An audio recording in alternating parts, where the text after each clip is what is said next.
ድሆችን እንድንጠላ አላለም፣ እንድንንቅ አላለም። የጣልኩ እየናቁ አይደለም። ድህነት ግን መንፈስ ነው። አንተ ካለቀኩ አይለቀም።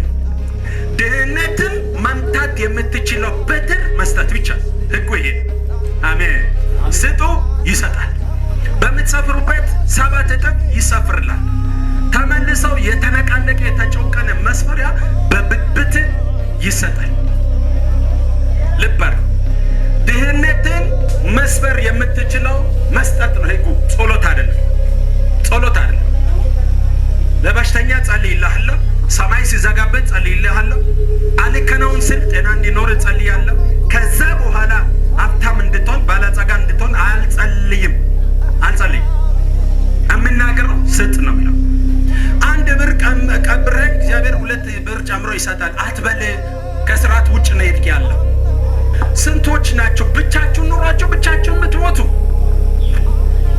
እስቲ አክለስ ከልጆቻቸው አለፈሉ። ለልጆቻቸውም የበቃቸው አይደለም አባቶች አይደለም። አለፍ በሉ እስቲ ለሌሎች አለፍ በሉ። አባቶቻቸው እኮ ይሄ ጭሰኛ የሚባል ባሪያ የሚባል የገዛ እየጨመ ማሳ እየሰጠ መሬት እየሰጠ ይኖር ነበር።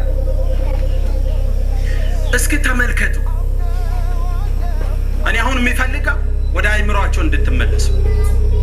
እግዚአብሔር የተባረከ ትልቁ እግዚአብሔር ፈጥሯቸዋል። እግዚአብሔር የሚሰራ ልጅ ነው የሚባረከው። እጆቻችሁን ቀኛችሁን ከፍ አድርጉ። ጌታ ሆይ ልለምንህ እባክህ፣ ዞትር እንደምትሰማኝ እኔ አምናለሁ፣ አሁንም እንደምትሰማኝ አውቃለሁ። እባክህ እነዚህ እጆችን ባርክልኝ።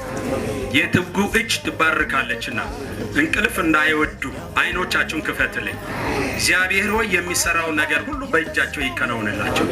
የሚዘሩት ዘር 100 እጥፍ ይብቀል። በኢየሱስም አእምሮቻቸው ይፈታል። ማሰብ እንዲችሉ በኢየሱስም ለመንኩኝ። በጌታ በኢየሱስ ክርስቶስም እጸልያለሁ። ጌታ ሆይ አንተ በሁሉ ባለጸጎች እንድንሆን ስለኛ ደሃ ሆኗል። አንተ ረጅም እድሜ እንድንኖር ነው አጭር እድሜ ኖርከው። ሁሉም ስለኛ አድርጋል። ዳሩ ግን ይሄን አለማወቅ አለማመን በዚህ ጥላ ውስጥ እንድንሄድ ያደረገ ነው። እባክህ በኢየሱስ ስም ይሄን ትውልድ ነፃ አውጣ። በኢየሱስ ስም ገንዘብን እንዲገዙ ጌታ ሆይ ሀብትን እንዲገዙ፣ ድህነትን እንዲቃወሙ፣ የድህነትን መንፈስ በርትተው እንዲቃወሙ በኢየሱስ ስም ጸልያለሁ። ይሄን እንደ መመሪያ ሰጣለሁ።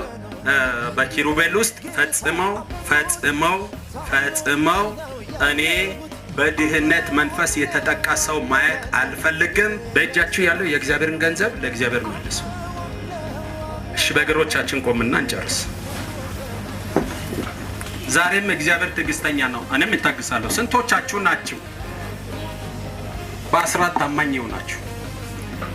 እኔ ባልሆን መዝገቡ እዚህ ያለ እግዚአብሔር በጎናችሁ አለ። ጌታ ኢየሱስ ነው። ስንቶቻችሁ ናችሁ? እስቲ እጃችሁን አሳይ። በአስራት ታማኝ የምትሆኑ አስራት የምትከፍሉ የመንግስት ደሞዝ ሲኖር አይደል ስለምትበላ 100 ብር በአንድም በሌላ የምታገኝ ከሆነ 10 ብር የማናት? ከዛ ነው የሚጀምረው። ስንቶቻችሁ ናችሁ አስራት የምትከፍሉ? እጃችሁን አሳይ። አንዳንዶቻችሁ አውቃለሁ መዝገባችሁ ፋይላችሁ ላይ